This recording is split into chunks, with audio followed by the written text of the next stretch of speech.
Hunger is a sensation, both physical and psychological, that drives us to eat food. There are different types of hunger. For some people, hunger is associated with weakness and stomach growling. For others, it's a way to feel better and relieve stress. Some can't stop eating once they start and crave food, even when they have recently eaten and are not actually hungry. And for some, hunger arises simply from smelling their favorite food. Because hunger has so many faces, it can be difficult for many people to control it. That's why we will discuss each type of hunger, how to detect it, and how to manage it. The first type is physiological hunger. This type of hunger typically arises about 4 to 6 hours after the last meal. It develops slowly and gradually. People feel stomach growling because of the stomach's empty contractions. They might also experience weakness and fatigue due to low blood glucose levels and reduced nutrient supply to the organs. Irritability is another symptom because low glucose levels cause the brain to send distress signals, affecting neurotransmitters responsible for our well-being. Extended fasting, intense exercise, and low-calorie diets increase the intensity of this hunger. After dieting, overeating is not only psychological but also due to physiological hunger. After prolonged periods of hunger, such as more than 1 to 2 days, the body adapts to fasting, and hunger subsides, but before that, it becomes substantial and intense. The main player in physiological hunger is the hormone Ghrelin, known as the hunger hormone, which is released in the stomach. It is one of the strongest hunger signals. Regular meals and a diverse diet are solutions for managing physiological hunger. For some people, snacking between meals is important.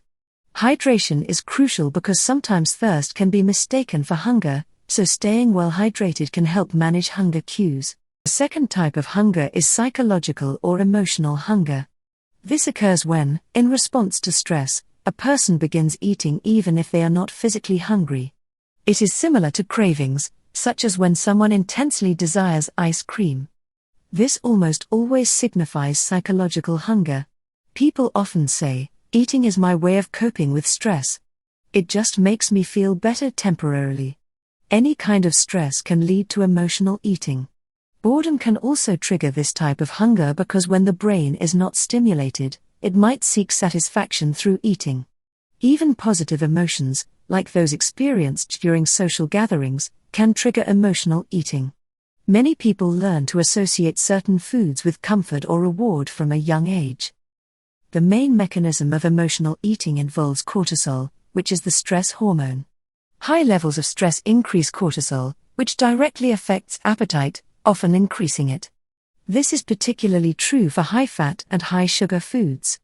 That's why most fast foods are rich in fats and sugars rather than healthy fibers, proteins, or complex carbohydrates. Additionally, serotonin, a neurotransmitter associated with well-being, plays a role.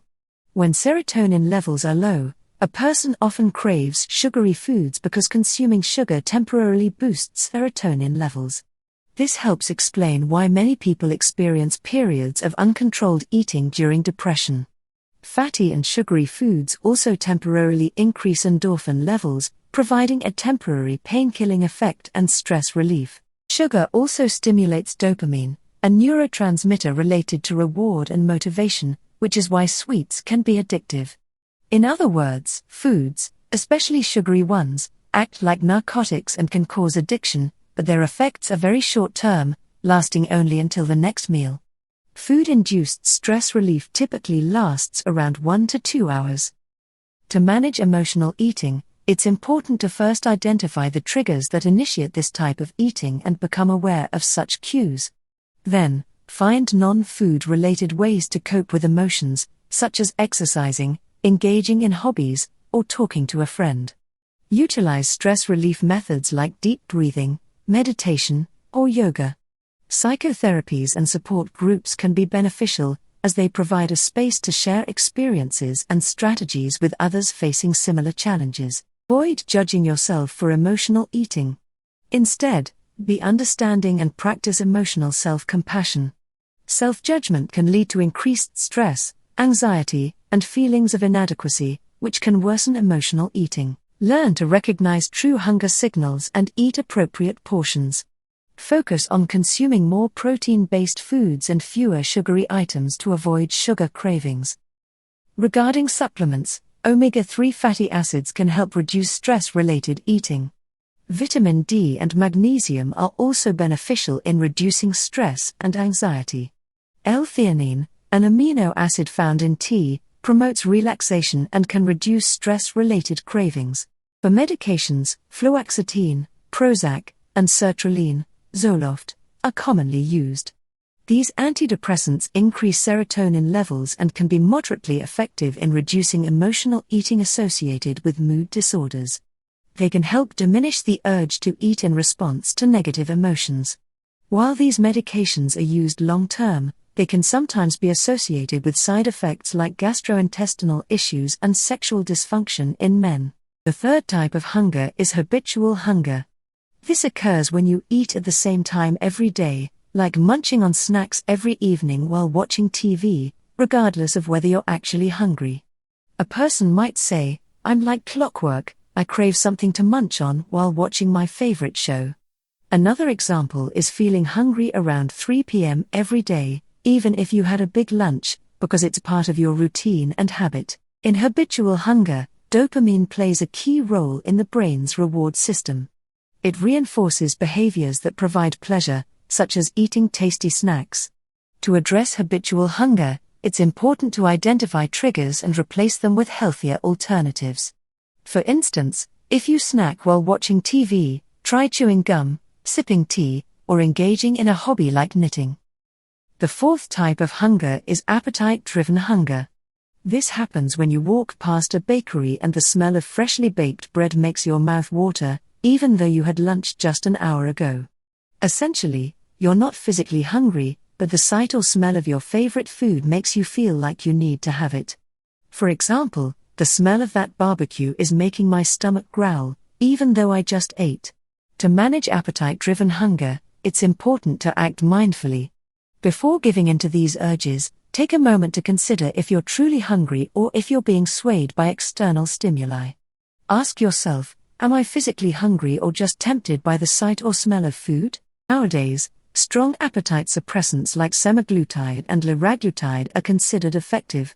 Semaglutide is a GLP-1, glucagon-like peptide 1, receptor agonist. It mimics the action of GLP-1, a hormone that promotes insulin secretion and regulates appetite.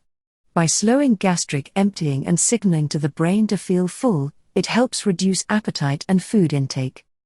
It is taken once a week via subcutaneous injections, starting with an initial dose of 0.25 mg per week, gradually increasing to 2.4 mg per week as tolerated. Generally, it is considered safe. Liraglutide is also a GLP-1 receptor agonist with a similar mechanism to semaglutide, but it requires daily injections. Both medications have some limitations, especially for patients with thyroid issues or endocrine problems.